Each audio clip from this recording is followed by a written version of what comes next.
Question 3. So let's go through the stimulus and then we'll dissect exactly what we need to do.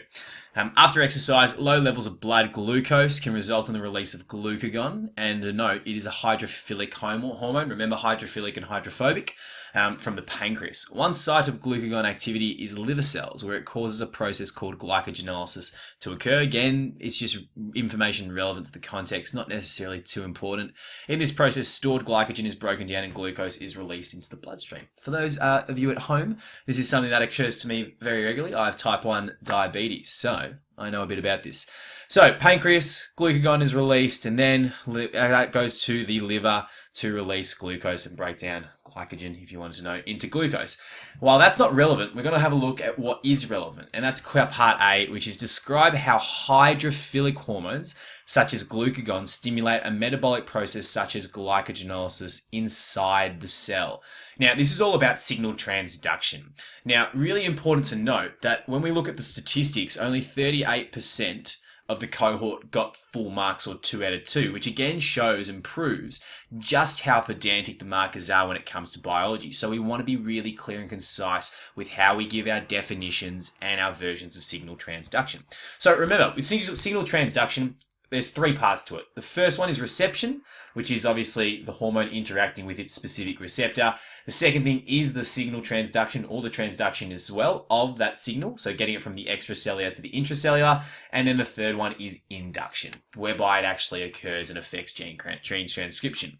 Just really important to note, it was noted in the assessor's report that a lot of people confuse hydrophilic with hydrophobic in terms of lipid-soluble hormones. Remember, we're in hydrophilic, that's water-loving. So they can't readily cross the plasma membrane like those lipid hormones can. So that's the first thing that we want to do. What do hydrophilic hormones do from the get-go? They bind with specific receptors. Remember, it's got to be complementary to it. So that's my first dot point. I've written hydrophilic hormones bind to specific receptors on the cell membrane.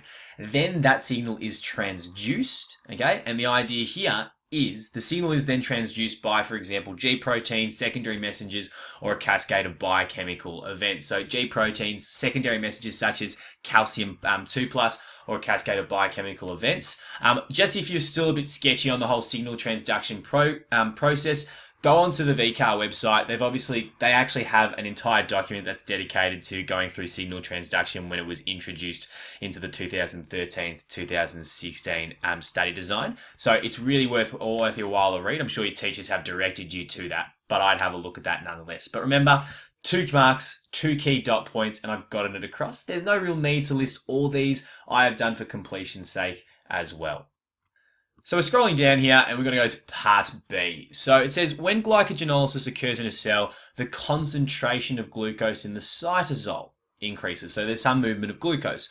Glucose passes through the plasma membrane by facilitated diffusion. So by now you should be thinking, what do I know about facilitated diffusion? We know protein channels, we know along a concentration gradient, and we know from an area of high concentration to an area of low concentration. Again, I haven't even got to the question stem yet, but I'm just thinking about what I know about these concepts. So B, explain how facilitated diffusion of glucose occurs. So you have to explain how. That's the big thing, how it actually occurs. And this is really giving the definition. So I'm putting this definition forward. Remember, it's really important that you look at how VCAA wants you to word these. They went for a simpler one. They basically just said glucose moves through protein channels along the concentration gradient.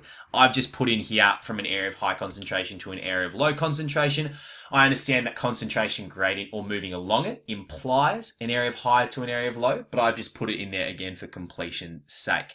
Key thing here is, if we read through that answer, glucose moves through transmembrane protein channels from an area of high concentration to an area of low concentration along the concentration gradient, and that will get you 2 marks. Note, this particular case, I've actually opted for a full sentence. I normally go in those dot points, but it made sense that it was just a definition that you might have, and probably have, learned, and you have it down pat. Now, moving into the last part, which is C, this is actually providing a bit of a context, okay? So you actually have to use your knowledge of particular organelles and systems and apply it in this case. So it says muscle cells in the heart contract and relax more rapidly during exercise and require a constant supply of energy. Energy, we know, comes in the form of ATP. So There's my .gp.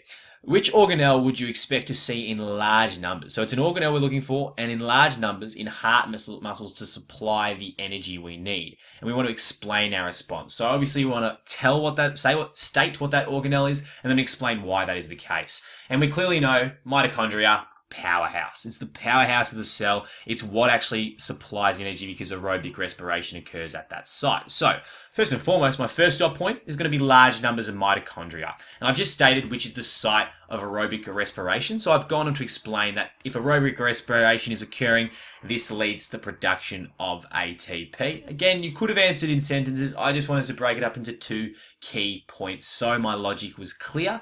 And that's actually given the assessor exactly what they want. So remember, looking at this question, powerhouse, mitochondria, why? Aerobic respiration occurs there, and that leads to the production of ATP. Again, a very logical answer.